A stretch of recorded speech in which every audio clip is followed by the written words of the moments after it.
Princess Anne stops the Garter Parade.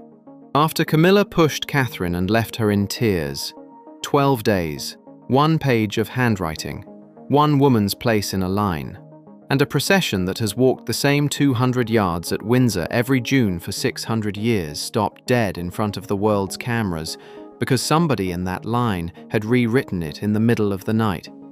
Now, I am going to hold the moment it stopped for a while, because it only hits properly once you know what happened in a rehearsal room 12 days earlier and who was standing at the monitors.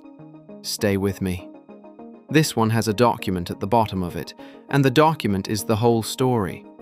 If you like the ones where the paperwork turns out to be the weapon, take a second and subscribe, because this one goes further than anybody watching on the day understood. Quick word before we go further. I'm Harold. I spend my time going through the filings, the running orders, the records, and the small print that moves around this family, the things that get decided in rooms nobody films and then arrive on a screen looking like tradition, and what you are about to hear is me putting the pieces together the way I read them. Stay with me to the end, because the last thing that came out of that folder is where this whole thing lands. By the time we finish, you will know what was written on that page. You will know who carried it across the castle. You will know why a woman in her 70s raised one white glove and made a royal procession stop breathing. And you will know what Catherine heard behind a closed door afterwards that finally broke her.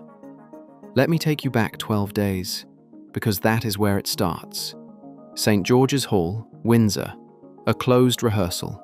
No press, no public, no cameras except the technical ones, and those are pointed at the floor markings rather than at faces. Dim yellow light on polished boards that have carried this same walk since before the United States existed. Family members standing on tape marks in a suggested formation, while a man with a clipboard counts paces out loud. The atmosphere in that hall changed when Camilla came in. She did not go to her mark. She went to the technical area where the visual team sat behind a bank of screens, and she stood behind them and watched. And what was on those screens was Catherine. Every rehearsal run, the cameras follow the same people, because those are the people the broadcast will follow on the day. So there she was on 3 monitors at once, the turn of the head, the half smile at somebody off to the left, the small adjustment of the ceremonial hat with 2 fingers, done without looking, the way a woman does something she has done 400 times. Nothing staged about any of it. That is the problem, and everybody in that room knew it was the problem. Camilla stood behind those screens and watched her daughter-in-law be effortlessly the most watchable person in the building, and she did the arithmetic that she has been doing quietly for 20 years. No title fixes this. No robe fixes this. No amount of standing beside the king fixes the fact that when both women are in frame, the country's eyes go to the younger one, and they always will. Envy is a feeling, and feelings pass. The thing that happened next was a decision. There were about 30 people in that hall. Camera operators, a floor manager, 2 men from the Lord Chamberlain's office with paperwork, a woman marking positions on the boards with white tape. Nobody in that room was there to watch a family.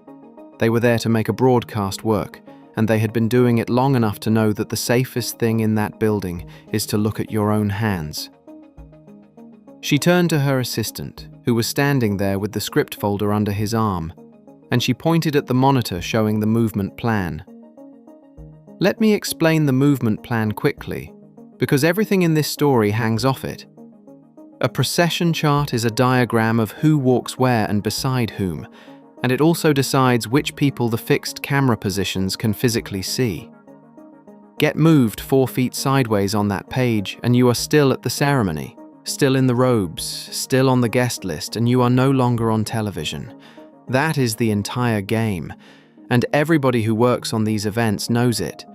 Camilla's instruction was that the Wales segment of the procession be split into 2 separate parts. Under that arrangement, Catherine would be placed far back, behind the tall stone pillars in the hall, out of every main camera angle in the building. The reasoning was not complicated, and she did not bother to disguise it. Reduce the visibility of the couple from Wales. Take the center of the frame for herself and for the king. Lower the temperature of a public that has been getting visibly more excited about the next generation than about the current one every year since the coronation. Control where people stand on the carpet, and you control what the country thinks it is looking at. And here is where she made her mistake, and honestly, it is a mistake she has been making for 25 years. She underestimated her stepson. William was at the front of the lineup on his mark. He heard it. I want you to understand what that man carries when he hears a sentence like that, because it is not about a camera angle. He was 15 years old when he learned exactly what this family does to a woman it has decided is standing in the wrong place. He watched his mother's diary get shorter. He watched her staff get reorganized around her. He watched the arrangements move while she was still in the building, and by the time it was finished, Diana was being managed rather than protected, and everybody involved was extremely polite about it. He walked off his mark and across that hall to the technical area, and the entire crew stopped what they were doing. He did not use a title. He did not soften it. He put a finger up and pointed it at his stepmother's face in front of 11 members of staff, and his voice came out low and flat and carried the whole length of St. George's Hall. His wife stands next to him. Nobody puts her in the shadows. That was the sentence. 11 people heard it. 2 of them will remember it for the rest of their working lives. Camilla did not answer. Her mouth went tight enough to smudge the lipstick at the corner. Her hand closed on the sash of her gown until the knuckles went white. The 2 of them held each other's eyes for about 4 seconds, and in those 4 seconds the pretense that this is a family with a difficult history but decent manners fell off completely. She turned and walked out of the hall without a word. And the silence is the part that should have worried everybody, because Camilla is not a woman who loses arguments loudly. She loses them quietly, and then she goes away and works. The morning of the ceremony, Windsor was quiet in the way a place is quiet when 600 people are working very hard to make no noise. Guards checking kit in the quadrangle. Florists carrying trays through a side door. The castle doors that would open to international guests in a few hours still shut, with 2 men polishing the handles. And deep inside the private apartments, Camilla had already decided she was not going to accept the outcome of that rehearsal. Think about what 12 days of silence looks like from the inside. She had gone through those 12 days without one further word to her stepson about it, and everybody around her had taken that for acceptance, because that is what it usually means in that family. It was not acceptance, it was preparation. She knew exactly how the day would run under the approved plan. Catherine, in the frame. The Wales couple walking together, holding the center of every wide shot, the way the public has come to expect. Herself beside the king, half a step behind him, in a picture that the newspapers would crop the following morning. And she made a decision that a woman in her position should never have been anywhere near. She called her executive assistant to her dressing room, and she locked the door behind him. Heavy oak, an old key. No servants wandering past. On the dressing table, in among the makeup and the boxes and the pieces laid out for the day, she put down a small sheet of parchment. She had drawn it herself, late the previous night, by hand. It showed the procession order with one change in it. A gap opened between Prince William and Princess Catherine, wide enough for one person, and an arrow drawn into that gap in ink that had not been steady when it went down on the paper. That was the whole plan. 1 page, 1 gap, 1 arrow. And I want to be plain about what that page was designed to do, because it was not a spacing adjustment. Walk into a gap between a husband and a wife during a live broadcast, in a robe the width of a doorway, and the wife disappears from the shot. She is not removed from the ceremony. She is removed from the record of it.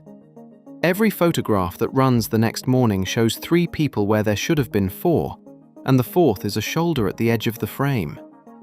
The assistant looked at that sheet and started sweating. He knew what he was looking at.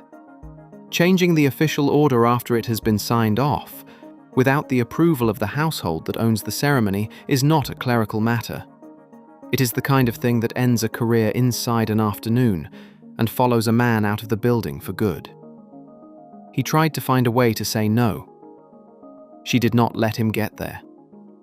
She came around the table and stood closer to him than anybody in that house stands to a member of staff, and she used the two things that always work: his job and the things he knew about her household that he would never be able to explain to a new employer. Her instruction was one sentence. Before the procession leaves, swap this into the Lord Great Chamberlain's folder. He rolled the sheet, put it inside his coat, and walked out with a face the colour of paper. Now, I have gone over this next part more times than is healthy, because everything after it depends on it. He crossed the castle to the ceremonial operations room, which is where the official folders sit until they are handed to the men who run the day. There is a table, there is a leather binder with a metal clip, there is a guard on the door, and there is a moment every hour when that guard is replaced and the doorway belongs to nobody for about 40 seconds. He waited for the changeover. He went to the table. His hand was shaking hard enough that he needed 2 attempts on the clip. He took the legitimate chart out. He put her handwriting in. The clip snapped shut. 40 seconds, and the running order of a 600-year-old ceremony had been altered by a frightened man in a corridor on behalf of a woman who was at that moment looking at herself in a mirror 200 yards away and adjusting an earring. She was pleased. Everything I have been able to establish about that morning says she was genuinely pleased. She believed the folder was clean. She believed the coordinators would work from her page, and she believed that by the middle of the afternoon her daughter-in-law would be standing behind a stone pillar, watching the back of her own husband's head on a monitor. And she had no idea that she had been filmed doing all of it. Because here is the thing about William that Camilla has never fully absorbed, and it is the same thing his uncle failed to absorb about him, and his brother, and the man who used to run the duchy accounts. He does not react, he prepares. He had watched her walk out of St. George's Hall 12 days earlier, without a word, and he had drawn exactly the conclusion I drew when I first went through this, which is that a silent Camilla is a working Camilla. The night before the ceremony, he had a camera put into the operations room. Not a device on a tripod with a red light on it. A small unit concealed inside an antique bronze on a side table that has been in that room since the reign of his great-grandmother, recording continuously, feeding to a tablet that stayed in his hands. Nobody on the technical staff was told why. 2 people were told to install it and forget about it, and the request came from the office of a man they will one day work for directly, which is a very persuasive kind of request. And when the assistant came into that room with a rolled sheet inside his coat, William was sitting in his study with a tablet on his knee, watching it happen in real time. He watched the man look at the door. He watched him open the binder. He watched him take out one page and put in another, and he watched the shake in his hands while he did it. And when the camera caught the swapped sheet flat on the table for a second and a half before the folder closed, it caught the handwriting on it as well. He saved the file twice. Then he went next door, where his wife was getting ready, and he put his arms around her and told her that whatever happened out there today, she should stay exactly where she was meant to be, and let him deal with the rest. She did not ask what he meant. That marriage does not run on long explanations. He went to his father with about 90 minutes to spare. Charles was in his private rooms with a valet adjusting the fall of the garter robe across his shoulders, which is a job that takes 2 people and a lot of patience, and which he has done enough times now to be able to hold a conversation through it. William did not knock properly, and he did not open with anything polite. He crossed the room, put the tablet down on his father's desk, hard enough to make the pen jump, and pressed play. And the king stood there in half a robe and watched a man he half recognized open a leather binder in his own operations room and swap a page. I have thought a lot about what that 90 seconds must have been like for him. Charles has spent 30 years being told by half this country that the woman he married is a schemer, and he has spent those same 30 years defending her, quietly, stubbornly, at real cost to himself. He married her when marrying her was still a live risk to the institution. He put her name on the coronation invitation when his advisors were nervous about it. Whatever anybody thinks of that marriage, the man has never once wavered. And now there was a screen on his desk showing him her handwriting. The valet was sent out. The colour went out of the king's face and then came back into it in a way that people in that household describe with the same word every time. Not shouting. Purple. Because Charles is not a fool. And he understood inside about 4 seconds what this was going to cost if it happened live. A queen physically cutting a prince and princess of Wales apart on a broadcast going to 50 countries in front of ambassadors and heads of state and a crowd on the hill with phones up. That is not a family embarrassment. That is a photograph that gets used for the next 40 years every time anybody wants to explain the state of the British monarchy in one image. And the damage would not have landed on Camilla. It would have landed on the 2 people the whole institution now depends on. There was no family meeting arranged. There was no discreet conversation. No note passed between private secretaries. No draft document circulated for comment.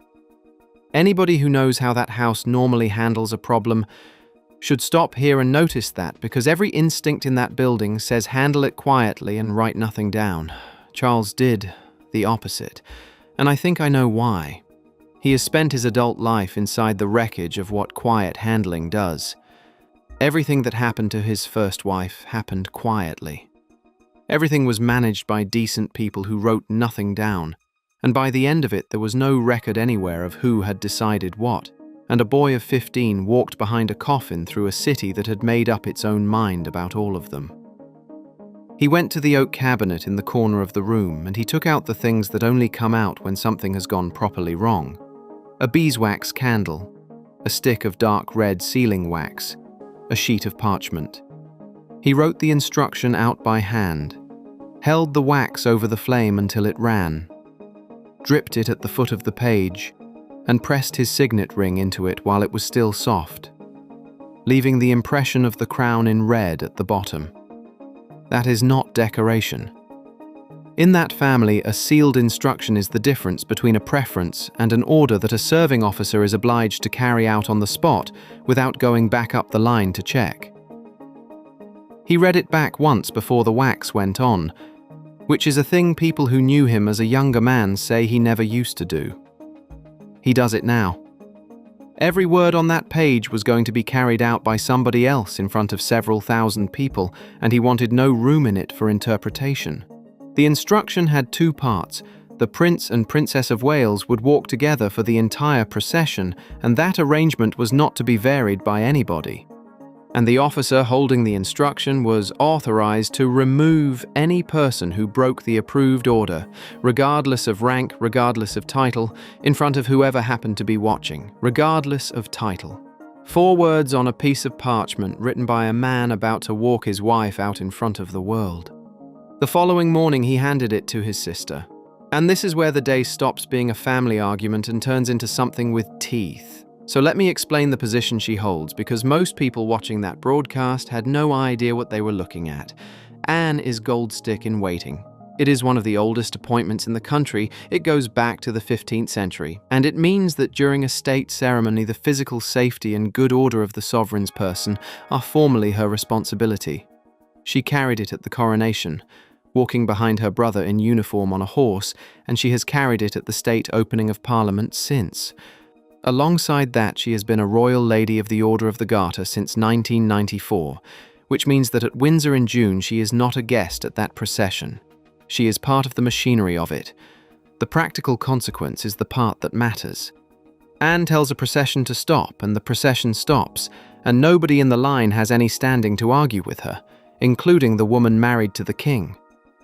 Charles gave her the parchment in his own rooms with William standing by the window, and he told her to carry it out without any consideration whatsoever for his wife.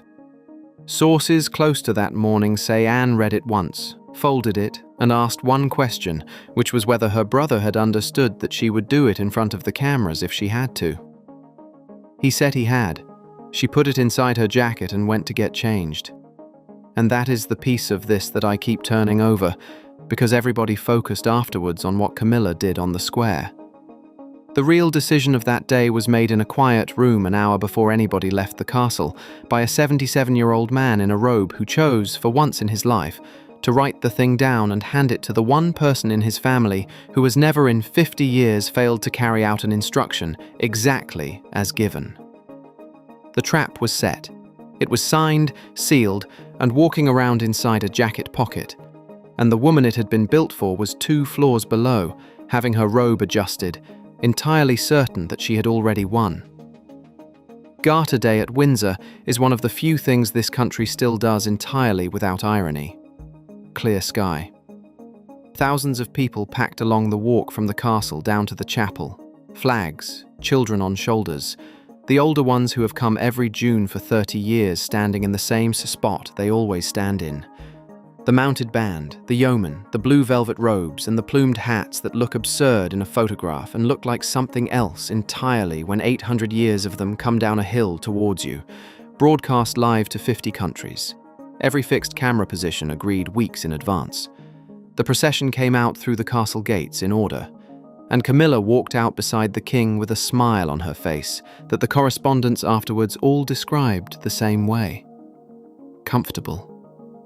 She looked at the crowd, she looked at the cameras on their platforms, and she believed with total confidence that her page was in that folder and her page was what the coordinators were working from. She had no way of knowing that the coordinators had been handed a corrected order at 7 that morning, or that the woman walking a few places behind her had a sealed instruction inside her jacket, or that the whole thing had been sitting on a tablet since the previous afternoon. For about 4 minutes, everything looked exactly as it has looked every June for as long as anybody watching had been alive. Then the procession reached the open square in front of St. George's Chapel, where the crowd is thickest and the camera positions are closest, and where any change in the shape of a line is visible to every single person present. That is where she moved. She picked up her pace. She came through the line at an angle, quickly, the way somebody moves when they have rehearsed a thing in their head enough times to have stopped thinking about it, and she stepped directly into the space between William and Catherine. Her shoulder caught Catherine's arm as she came through. The robe did the rest.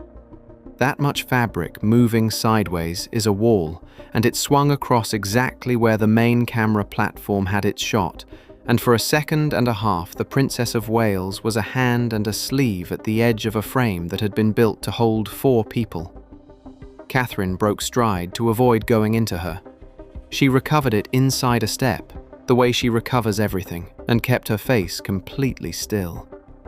And Camilla looked back over her shoulder at her, once with an expression that 2 photographers on that platform caught, and that has been on the internet ever since. She had about 3 seconds to enjoy it, because a white glove went up at the front of the line. Anne stopped walking, raised her hand straight above her head, and held it there, and the effect of that on 800 people in formation is instant and total. The band cut. The line concertinaed and stopped. The crowd noise dropped away in a wave from the front of the square to the back, the way it does when several thousand people all realize at the same moment that something is wrong. A royal procession does not stop. That is the entire point of a royal procession. It has stopped for a death and it has stopped for a bomb, and outside of that it does not stop, and every single person on that square with any knowledge of these events understood in about 2 seconds that they were watching something none of them would see again. The silence went on for longer than television is comfortable with. Then Anne stepped out of the formation. She walked back down the line in front of the crowd, in front of the cameras, in front of the diplomatic guests standing at the chapel door, and she stopped in front of the wife of the king. Nobody has ever established exactly what she said, and the microphones on that platform picked up nothing usable. 3 people close enough to hear have given the same short version to 2 different journalists, and it amounts to 4 words: "Back to your place." And then she stood there and waited, which is the part that finished it. She did not repeat herself. She did not take her by the arm. She stood in the middle of that square in front of the world and waited for a queen to move. Camilla's face went. Everybody who has seen the footage has watched the same thing happen in about a second and a half. The confidence goes first, then the color, and then something underneath both of them that she has spent 20 years making sure the cameras never get. She understood immediately that the folder had not saved her and that everybody in her eyeline knew it. She moved. William stepped across, took his wife's hand, and walked her forward into the space that had opened, and the two of them went up towards the chapel door together with the crowd on both sides of them applauding. Because a British crowd will always work out who to applaud within 4 seconds of anything happening. And the crowd noticed. That is the part the palace could do nothing about afterwards. Several thousand people on a hill with phones in their hands had watched a Princess of Wales get walked into, and a Princess Royal stopped the entire procession over it, and the footage was on the internet before the chapel doors were shut. By that evening, there were 4 separate angles of it, one of them steady enough to see the shoulder go in.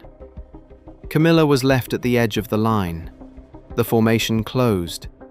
She fell in at the back, behind people she has outranked at every ceremony for 20 years, and she walked the last 100 yards to the chapel door in the wrong place, in full robes, in front of ambassadors, heads of state, and several thousand people who had all watched exactly what happened and had begun, audibly, to talk about it. There is a shot from a long lens on the hill that shows that walk. She has her chin up and her eyes forward, and she is completely alone in the middle of a crowd of 800 people, and there is nothing in her face at all because by then she had it back under control. That is the most public humiliation this country has handed a queen consort in living memory, and it took about 40 seconds, and nobody laid a finger on her. Then the chapel doors closed behind them, and the cameras stayed outside. And whatever anybody thinks happened on that square, what happened in the next 20 minutes on the other side of that door is the part I want to tell you about. The private room they use at St. George's is smaller than people imagine. Stone, a long table, a few heavy chairs, one window with old glass in it.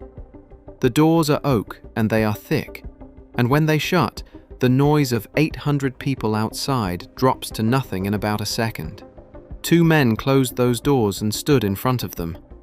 And the moment the public was on the other side of that wood, Camilla turned around and let go of everything she had been holding on the walk up. She went at the king first, voice up, hands going, the words coming out in the order they had presumably been arriving in her head for the last 100 yards. Her question was how he could humiliate her in front of the entire world. She is the queen. He had let it happen. He had destroyed her standing for the sake of a daughter-in-law. Her breathing was audible across the room. There is a version of that scene going round social media in which she is described as screaming, and everybody who was in that room has been clear that she was not screaming. She was worse than screaming. She was arguing at volume in front of witnesses with her husband on the day of a state ceremony in a room she could not leave. And Catherine stepped forward. I want you to understand how out of character that is, because in 14 years of public life, that woman has never once put herself into a confrontation. She is the person in that family who de-escalates. She steps back, she smiles, she changes the subject, she gets everybody through the doorway. She did not do that here. She walked to the middle of the room, looked directly at her, and said the only thing anybody said in that entire 20 minutes that Camilla could not answer. Nobody else caused this. She had walked between a husband and a wife in front of the cameras herself, and everything that happened afterwards had followed from that. Camilla laughed at her. That is what the accounts all say, and I keep coming back to it because it tells you exactly how safe she believed she was. She laughed, and she said that the ceremonial chart had recorded the order that way and asked what right anybody in that room had to accuse her of anything without evidence. And I want you to sit with that laugh for a second, because it is the last confident sound that woman made in this story.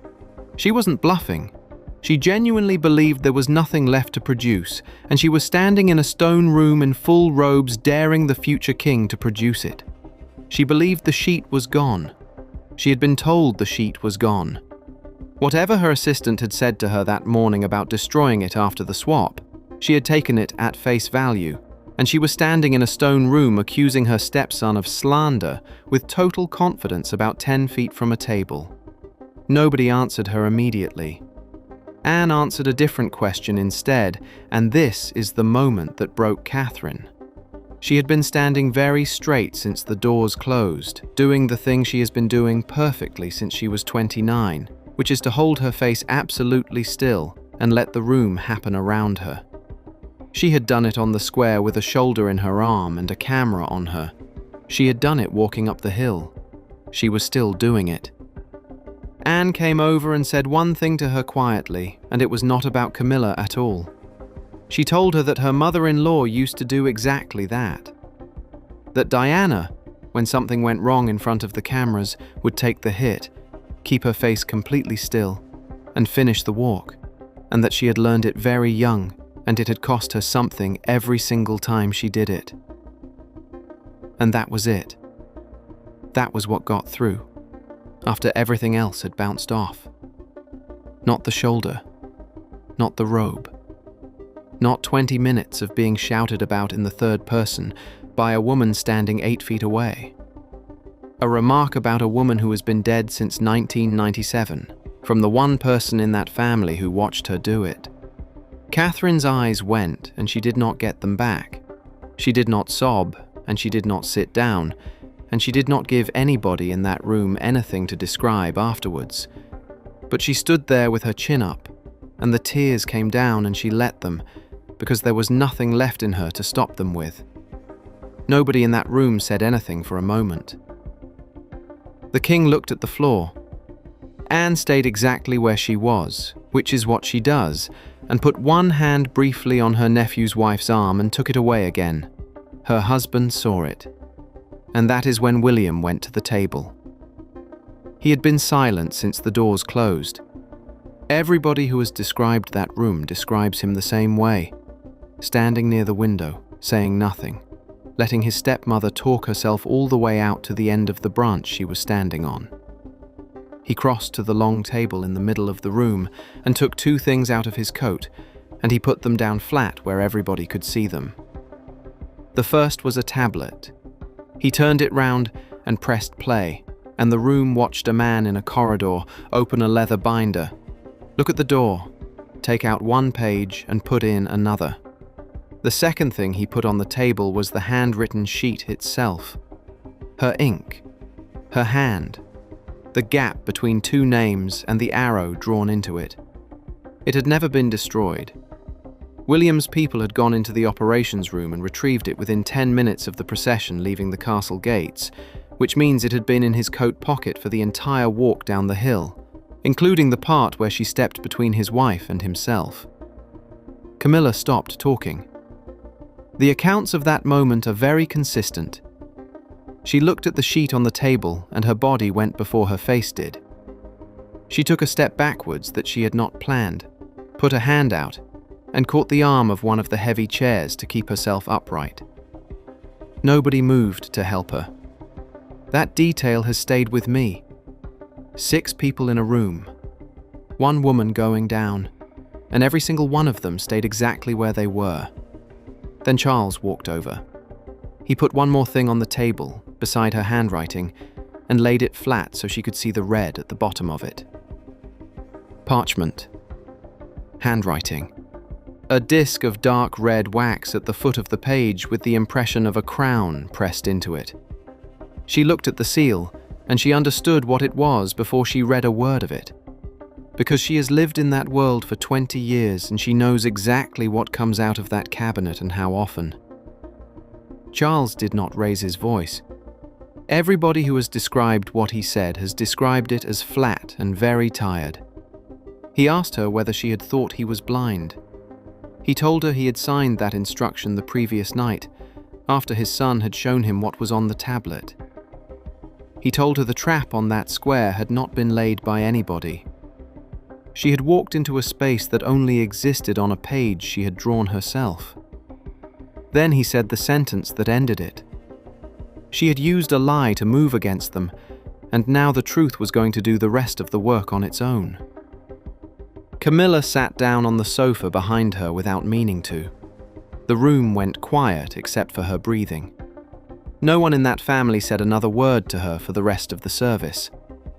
Now, this next part is my reading rather than anybody's confirmed account, and I will say that once and then get out of the way. I do not think that woman went into that day intending to end her own position. I think she went in intending to win a photograph.